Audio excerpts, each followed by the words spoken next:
Halo Indonesia,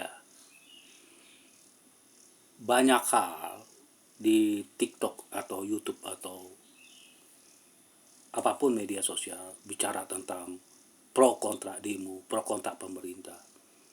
Ya. Jadi kalau Anda di medsos, kalau tidak suka dengan konten itu, jangan menyerang pribadi, bicara materi yang saya bawakan. Bagaimana Anda mau kritik pemerintah ketika kalian mengenyek-enyek kepada seorang presiden Prabowo? Tolong. Jadi jangan Anda notip-notip kepada saya kalau nggak tahu materi, tinggal skip. Ya. Saya ini 20 tahun pengajar yang jadi korban penjoliman kalian, bangsa ini. Kalian bersyukur seperti saya masih memberikan pencerahan. Itu pertama. Saya ini mendunia dikenal. Oke. Yang saya kasih tahu karakter kalian itu gotong royong dalam kejahatan, melanggar perintah Tuhan. Oke. Soal usia, so what? Gitu. Oke. Itu pertama. Nah, Indonesia, mari kita mencoba evaluasi dengan bahasa baik kita bikin. Apa yang terjadi hari-hari ini? Ketika dolar mempengaruhi rupiah jadi jatuh gitu, tinggi harganya, sampai sekian. Terus kemudian demo mahasiswa. Ada kaitannya atau tidak? Kemudian kenapa demo mahasiswa tidak dapat simpati rakyat seperti biasa?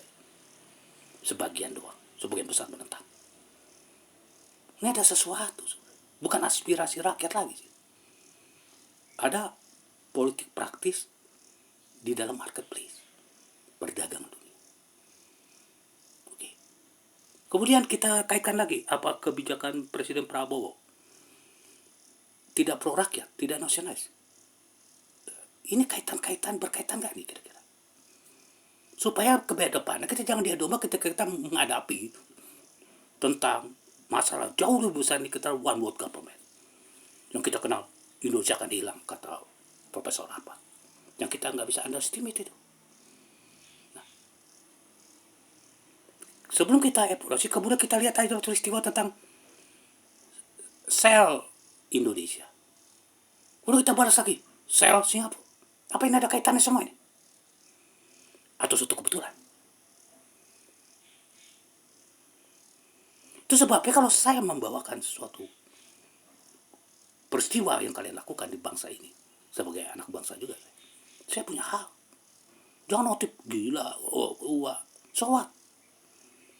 Jangan ngomongin tentang pribadi. Kalau Anda mau jadi dewasa nanti, ya perdebatan tuh nggak bisa ke pribadi.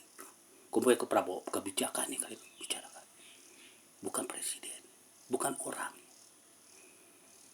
Itu aja kalian nggak menunjukkan kalian mahasiswa, kalian masyarakat LSM yang ngelotip-lotip saya. Kelihatan cara perilaku kalian kayak preman di pasar. Saya mahasiswa loh. Ya. Sopan kalian ya.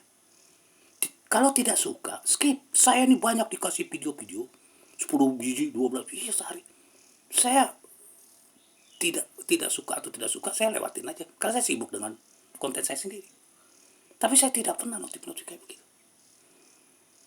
Ya. Lagi pula mahasiswa, apa itu demokrasi? Demokrasi, ketika kalian mengkritik pemerintah, terus kita membela pemerintah, terus kita jahat. Bukan begitu. Demokrasi bukan kemauan satu kelompok saja. Terbuka demokrasi, pro dan kontra ini. Kalian ngomong demokrasi pun kalian tidak ngerti. Ketika saya bicara di TikTok, kenapa kalian punya statement begitu? Kalian gak mau bisa teman kalian yang ngomongnya presiden Prabowo tolol lah, dibilang narasi-narasi binatang dipakai. Coba berpikir, jangan notif-notif sembarangan. Kalau memang masih bodoh kalian, nggak lebar kalian dengan saya, ya. Saya mendunia, walaupun kalian berbohong pura-pura nggak tahu. bukan sombong sama mereka, karena saya marah dengan sikap-sikap nggak sopan ini, kayak poin notif. Paham? Jadi kita ini digiring sekarang dari semua awal dolar naik, seolah Singapura ini bersalah, yang membuat rupiah ini jadi jatuh. Bukan begitu kan narasi? Ini narasi-narasi sesat dari prokes-prokes. Narasi-narasi dari kotek kreator. Segala sesuatu pasti dari situ. Kalian tahu Singapura? Dari zaman Soeharto dulu dikenal kota dagang dunia.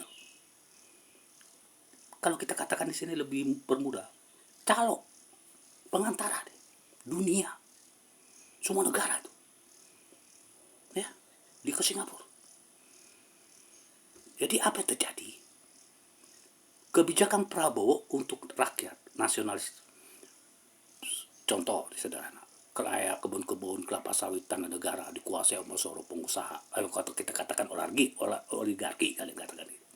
Ya, oligarki, oke, gitu. Samakanlah kalian punya omongan. Saya nggak ngerti apa oligarki katakan gitu. Ya, dari zaman presiden cuma Prabowo yang ambil lagi. Banyak ini disita termasuk hotel, Hilton itu. Ya. Ini yang katakan oligarki ini, orang-orang yang punya, pedagang-pedagang, pengusaha-pengusaha. Oke. Banyak kebijakan-kebijakan ini membuat mereka merasa dirugikan. Inilah yang bilang naga bonar, naga begini. Oke, oligarki lah. Orang kaya Indonesia itu.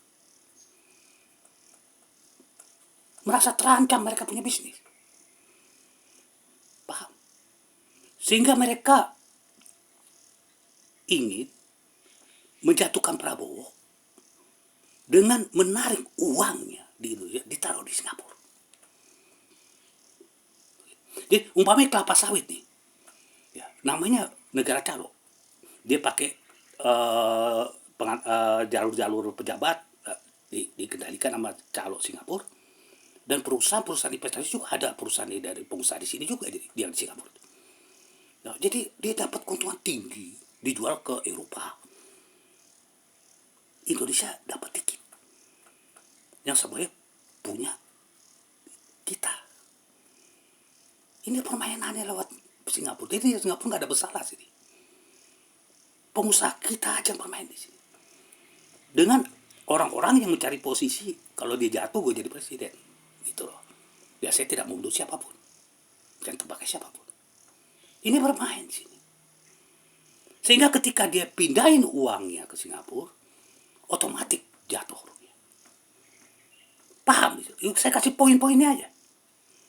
Kemudian digerakkanlah Singapura ini ketika dia jadi kota calo, kota dagang. Maka permainan dia adalah bonus demografi, jual beli isu. Ini Singapura. Dalam tas partner Pasifik, Amerika pun bermain ke situ untuk calonya. Itu makanya waktu serat Hormuz minyak kita itu kan bicara Singapura.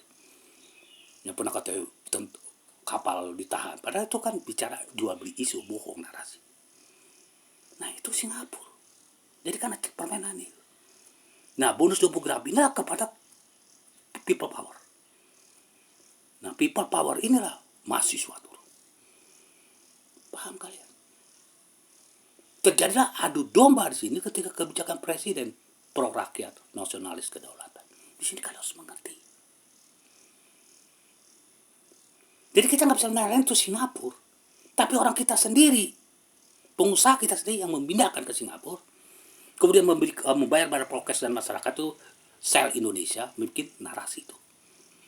Dibalas lagi sebelum itu Prabowo dan timnya bergerak cepat, dibikinlah satu pintu. Jika kata satu pintu, kelapa sawit apapun dari pengusaha-pengusaha ini yang mengolah, nggak berkutik. Devisa negara akan masuk lebih banyak ke negara. Singapura mati. Dia nggak bisa langsung main kipas gitu. Langsung dari satu pintu Indonesia langsung ke market. Langsung ke pasar dunia. Biasanya langsung Singapura. Nah disinilah kebijakan yang hebat itu. Akhirnya nggak berkutik. Lihat rupiah. Bagus sekarang.